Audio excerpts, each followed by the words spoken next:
Good morning. Welcome back to the Pastor Study. Hope you enjoyed the game last night.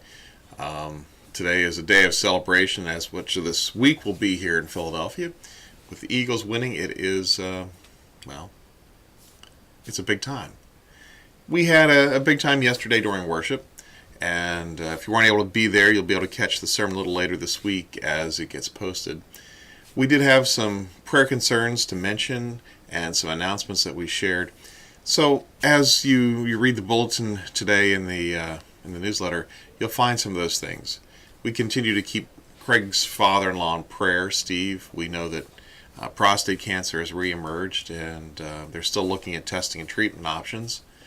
Remember to keep Tim in your prayers. He'll be having surgery, reconstructive surgery, on February the 13th. Please keep him in your prayers. The family will appreciate that, as will he. Bud is still recovering. He fell 2 weeks ago on Sunday and still weak and doing some PT. We continue to keep John in our prayers. He had the pacemaker implanted, as you know, and is still recovering, and we'll keep him in our prayers. Helen was back with us for Sunday. She was feeling better, and for that we give thanks. We continue to keep Alyssa, Dave, and Carol's granddaughter in our prayers. And Owen is also dealing with the issues of prostate cancer that has resurfaced. And as he looks at testing and treatment, we'll keep him in our prayers. Miss T here in the daycare, also known as Susan, her mother passed away, and we're keeping that family in our prayers. Followed by another death of the daycare staff, our director Jen. Her father passed away Wednesday night of last week. We'll keep that family in our prayers also. Walter shared that Brianna was sick. The baby wasn't, but she was, and wasn't feeling well, so she wasn't with us yesterday and missed us, as we did her, and they had a nice visit with Caitlin the day before out in Hershey. Alex encouraged us to keep in mind those who were involved in the train accident Saturday. Understand some people were killed, many were hurt. Keep these folks in your prayers.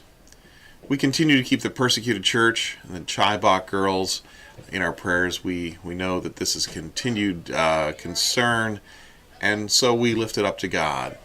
Missionaries that we pray for in particular are Binu, Joanne, and Pat, along with other missionaries as well.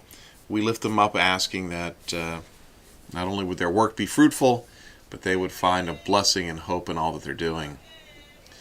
Brothers and sisters, we have been in Sunday school looking at N.T. Wright's book, Surprised by Hope, and this really deals with the question of what happens when we die, the resurrection of the dead. If you haven't made it to Sunday school in a while, this might be something to check out.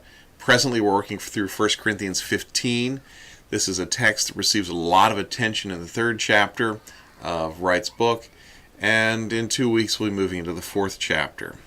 If you're trying to keep up with what's going on for sermons, I'll be preaching from Exodus, the 9th chapter, verses 13 through 35. Pharaoh continues to be obstinate. His heart is hard, and all the issues that go along with that are recorded for us to wrestle with and ask questions and see what God is telling us today. As you move through the week, following up the sermon from this week, I'd ask you to each day write down what you're thankful for. 4 or 5 things. Doesn't have to be a lot. Write down what makes you thankful.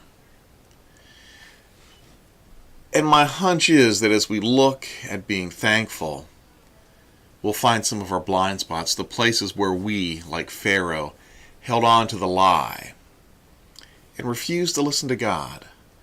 This isn't always easy. It's not always bright and fun. Sometimes it's painful. Sometimes it hurts as we deal with the lies that we tell ourselves. What happens, just like Pharaoh, the lies that we hold to are wrapped up into our understanding of self and who we are. And we tell ourselves these lies, we think, to protect ourselves. But the truth is, they hide us from God.